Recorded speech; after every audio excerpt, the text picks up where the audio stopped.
फलों का नुकसान यानी माली नुकसान करवा कर। अल्लाह ताला क्या फरमा रहा है, हम तुम्हें जरूर आजमाएंगे।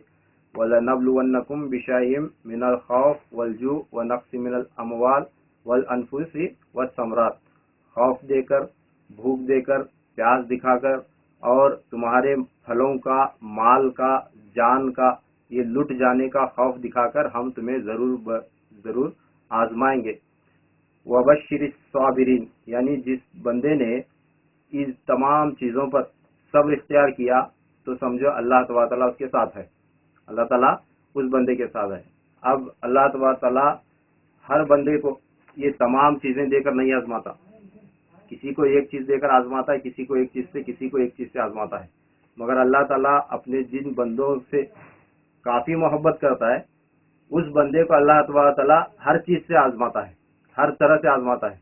यानी अगर कोई विलायत के मर्तबे पर फायज है तो अल्लाह तबारक तआला उसे तरह तरह की उसे बीमारी भी देकर देखेगा, उसके जान का खौफ दिखाकर यानी लोगों को उसका दुश्मन बनाकर भी देखेगा, फिर उसके माल को लुटाकर उसको गरीब से गरीब बनाकर भी देखेगा, खाने का मोहताज करके भी देखेगा, और भूख और प्यास बर्दाश्त करने वाला है या नहीं है, मेरी आजमाइशों पर ये बंदा किस हद तक सब्र करता है, ये अल्लाह तबारक तआला अपने बंदों को आजमाता है। इसका मतलब ये हुआ कि दुनिया में, ज़िंदगी में हमें कभी भी कोई भी तकलीफ पहुंची, कोई मुसीबत आई, परेशानी आई, तो बंदा ये नहीं सोचना कि मैं अल्लाह ताला की इबादत भी करता हूँ, जिक्र अज़कार भी करता हूँ, ऐसी महफिलों में शरीक भी होता हूँ, हम कुरान भी पढ़ते हैं, नमाज भी पढ़ते हैं, सदका खैरात भी करते हैं, इन तमाम के बावजूद तकलीफ ये मुझे क्यों आ रही है, मेरे घर क्यों आ रही है। अगर ये बंदे के दिल में ये ख्याल आया तो समझो अल्लाह ताला की मोहब्बत में कच्चा है, वो अल्लाह ताला की मोहब्बत में कच्चा है। अल्लाह ताला जिसे चाहता है उसे आजमाता है। अगर उस बंदे ने उस आजमाई पर सब्र किया, सब्र कर लिया, तो अल्लाह तबारक तआला उसके मुकामात को ऊंचा करता है, उसके मरातिब बढ़ाता है, फिर उसे दुनिया में अज्र, दुनियावी मिले या न मिले, उसका अज्र अल्लाह तबारक तआला बरोज़ महशर क़यामत के दिन उसे वह अज्र अता करता है, अज्र इनायत फरमाता है। अब जैसा बंदा होगा, जैसी उसके अंदर सब्र की इस्तिताअत होगी, उसी तरह अल्लाह आजमाता है।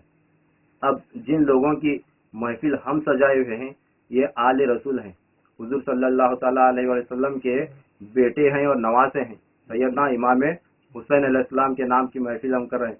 अब इन्हें किस तरह से अल्लाह तबारक तआला आजमाया, तो मैंने कहा जिस तरह अल्लाह ताला जितना उसे मकाम मर्तबा देना चाहता है, आखिरत में जितनी नेमतें उसे देना चाहता है, उतना उसे आजमाता है और उसे के सब्र के मुताबिक उसे वो इनाम इनायत फरमाता है। अब ये लोग कौन है, सैयदना इमाम हसन हो, सैयदना इमाम हुसैन अलैहिस्सलाम हो, या सैयदा कायनात फातिमा ज़हरा सलामुल्लाहि अलैहा हो, ये लोग कौन है, ये हुजूर सल्लल्लाहु अलैहि वसल्लम का घर है, ये अहले बैत हैं, आप सल्लल्लाहु अलैहि वसल्लम का घराना। अब इन्हें अल्लाह ताला ने हर चीज़ से आजमाया। जब इमाम हुसैन, इमाम अली मकाम जब मदीना छोड़कर निकले, जो हमने कल के बयान में तस्करा सुना था, तो इन्हें रास्ते में कई भूख और प्यास बर्दाश्त करना पड़ा, और उसके बाद करबला के मैदान में भी वो चीज़ें सामने आई। फिर उनका सबसे पहले जो इम्तिहान उनका शुरू हुआ, अपना आबाई वतन जहाँ पर उनके घरदार थे, मदीना मुनव्वरा छोड़कर उन्हें निकलना पड़ा। तो यहाँ से अल्लाह तआला की उन आजमाइशों का सिलसिला शुरू हुआ, करबला का हिस्सा यहाँ से शुरू हुआ। फिर उसके बाद उनके बच्चों की जानें भी लुटी, तो आगे हम उस तज़किरे में सुनेंगे। अब सैयदना इमाम हसन और इमाम हुसैन वो हस्तियां हैं जिन्हें आजमा कर जब इन्होंने अपनी आजमाइश में कामयाबी का मुजाहिरा दिखाया अल्लाह तबारक तआला की बारगाह में, और सब्र किए, और सब्र की इंतहा पार हो गई, सब्र की इंतहा पार हो गई। ऐसा सब्र किए कि क़यामत तक ऐसा सब्र कोई भी नहीं कर सकता, इतना सब्र कोई कर ही नहीं सकता, चाहे जितना ही बड़ा वली हो वो भी नहीं कर सकता। और एक बात मैं कहना चाहता हूँ कि कुरान को अगर आपने गौर से पढ़ा तो आप समझ जाएंगे कि आदम अलैहिस्सलाम से लेकर ईसा अलैहिस्सलाम तक जितने अंबिया है उन्हें भी अल्लाह ताला आजमाया है, मगर उन्होंने भी ऐसा सब्र नहीं किया। क्या वो अंबिया भी ऐसा सब्र नहीं कर पाए। इस वास्ते अल्लाह तबारक तआला ने इमाम हसन और इमाम हुसैन अलैहिस्सलाम को वो दर्जा इनायत अता फरमाया जो उन अंबिया को भी नहीं है। क्या उन अंबिया को भी नहीं है। वो क्या है कि जन्नत के सरदार इमाम हसन और इमाम हुसैन अलैहिस्सलाम है।